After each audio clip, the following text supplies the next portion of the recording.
সংস্কারের অভাবে জরাজীর্ণ হয়ে পড়েছে গাইবান্ধা ল কলেজ কিন্ডারগার্টেনের শতবর্ষী ভবন। সম্প্রতি ভবনটির একাংশ ধসে পড়েছে। দেয়াল জুড়ে শ্যাওলা আগাছার রাজত্ব আর স্বল্প বৃষ্টিতে জলাবদ্ধতা সমস্যার মধ্যে চলছে শ্রেণী কার্যক্রম। এতে উদ্বেগ বেড়েছে শিক্ষক, অভিভাবক ও স্থানীয়দের মধ্যে। শত বছরের সাক্ষী গাইবান্ধা শহরের সার্কুলার রোডের এই ভবনটি। দেয়াল জুড়ে ফাটল, ইট সুরকি খসে পড়ছে প্রতিনিয়ত, জন্মেছে আগাছা। সম্প্রতি টানা বৃষ্টিতে ধসে পড়েছে ভবনের একটি অংশ।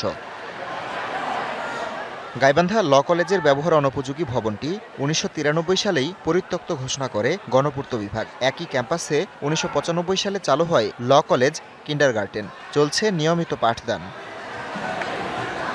এছাড়া ক্যাম্পাসের পেছনের দিকের টিন শেডে ল কলেজের রাত্রিকালীন ক্লাস এবং দিনে ল কলেজ কিন্ডারগার্টেনের ক্লাস চলে। এমন পরিস্থিতিতে বৃষ্টি কিংবা ভূমিকম্পের মতো দুর্যোগের আশঙ্কা দেখা দিলে ছড়িয়ে পড়ে আতঙ্ক। বাংলা কিউআর যেখানে নগদ পেমেন্ট সেখানে।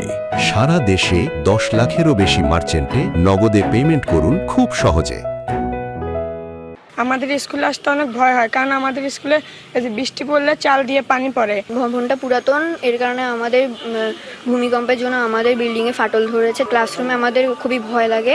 ১০০ বছর পার হয়ে গেছে এই বিল্ডিং, তাহলে তো এই যে দিনের পর দিন এটা ভাঙিয়ে যাচ্ছে, মানে আমরা সব সময় ভয়ে ভয়ে থাকতেছি। প্রধান শিক্ষক বলছেন, ঝুঁকিপূর্ণ পরিবেশে পাঠদান চালিয়ে যাওয়ায় শিক্ষার্থীদের উপস্থিতিও আগের তুলনায় কমে গেছে।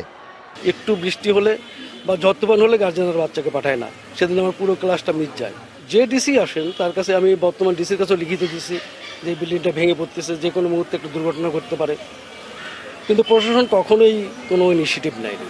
২০০৮ সালে ল কলেজ কিন্ডারগার্টেনের কাছে ভবনটি লিজ দেয় জেলা প্রশাসন। স্কুলটি পরিদর্শন করে ব্যবস্থা নেওয়ার আশ্বাস জেলা প্রশাসকের। দ্রুতই এই বিষয়ে যাতে শিশুদের কোনো প্রকার দুর্ঘটনা না ঘটে স্কুলটার মধ্যে, জরাজীর্ণ ভবনের বিষয়ে আমরা পরিদর্শন করে এই বিষয়ে আমরা প্রয়োজনীয় পদক্ষেপ গ্রহণ করব। বড় কোনো দুর্ঘটনা ঘটার আগেই ভবনটি সংস্কারের দাবি শিক্ষক, অভিভাবক ও স্থানীয়দের।